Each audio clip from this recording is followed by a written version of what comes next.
সকলোকে ধন্যবাদ জ্ঞাপন কৰিছোঁ। আমি অহা 22 ডিচেম্বৰৰ পৰা 28 ডিচেম্বৰলৈকে টেঙাখাত প্ৰিমিয়াৰ লীগখন আমি অনুষ্ঠিত কৰিছোঁ টেঙাখাত মহাবিদ্যালয় খেলপথাৰত। আৰু এই খেলখনত যদি কোনো ইচ্ছুক খেলুৱৈ অংশগ্ৰহণ কৰিব বিচাৰে তেন্তে টেঙাখাতৰ যি MG স্পৰ্টছৰ দোকান আছে, সেই দোকানখনত আমাৰ কাৰ্যালয় আছে। সেই দোকানত গৈ তেখেতসকলে যোগাযোগ কৰিব পাৰিব।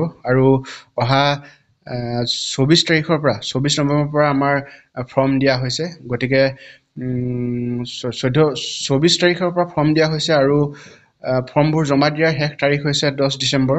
গতিকে 10 ডিচেম্বৰৰ ভিতৰত সকলোকে ফৰ্মবোৰ জমা দিবৰ কাৰণে অনুৰোধ জনাইছোঁ। আৰু অহা 14 তাৰিখে এই খেলখনৰ অকশ্যনৰ ব্যৱস্থা কৰা হৈছে। গতিকে সকলোকে এই ডেটকেইটা খেলুৱৈসকলক লক্ষ্য কৰিবৰ কাৰণে আমি অনুৰোধ জনাইছোঁ। আৰু এই খেলখনত সমূহ টেঙাখাতবাসী ৰাইজৰ সহযোগিতা আৰু দিহা পৰামৰ্শ আমি কামনা কৰিছোঁ। কেতিয়াৰ পৰা আৰম্ভ কৰিব আপুনি?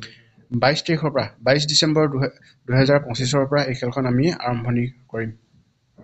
এতিয়ালৈকে আপোনালোকৰ কিবা যোগাযোগ কৰিছে নেকি?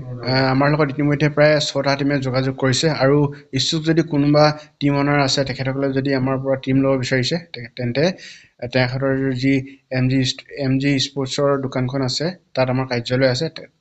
তাত আমি যোগাযোগ কৰিবৰ কাৰণে অনুৰোধ জনাইছোঁ। বিগত দিনবিলাকত দেখিব পোৱা গৈছে খুব সুন্দৰভাৱে টেঙাখাত প্ৰিমিয়াৰ লীগ আৰম্ভ হৈ গৈছে। এই বছৰ আপোনালোকে কিবা নতুন পদক্ষেপ লৈছে নেকি? আমি ভালেকেইটা দিশৰ ওপৰত বিশেষকৈ গুৰুত্ব আমি প্ৰথমতে আমি আমাৰ অলপতে যি জুবিন গাৰ্গ ডাঙৰীয়াৰ শ্ৰদ্ধাঞ্জলি কাৰ্যসূচী গ্ৰহণ কৰিছোঁ। তাৰ উপৰিও আমি ভালেকেইটা বৃক্ষৰোপণ কাৰ্যসূচীও আমি লৈছোঁ। আৰু আমি ইয়াৰ কেইদিনমানৰ পিছতে আমাৰ কাৰ্যসূচী আমি প্ৰকাশ কৰিম সংবাদ মাধ্যমৰ আগত।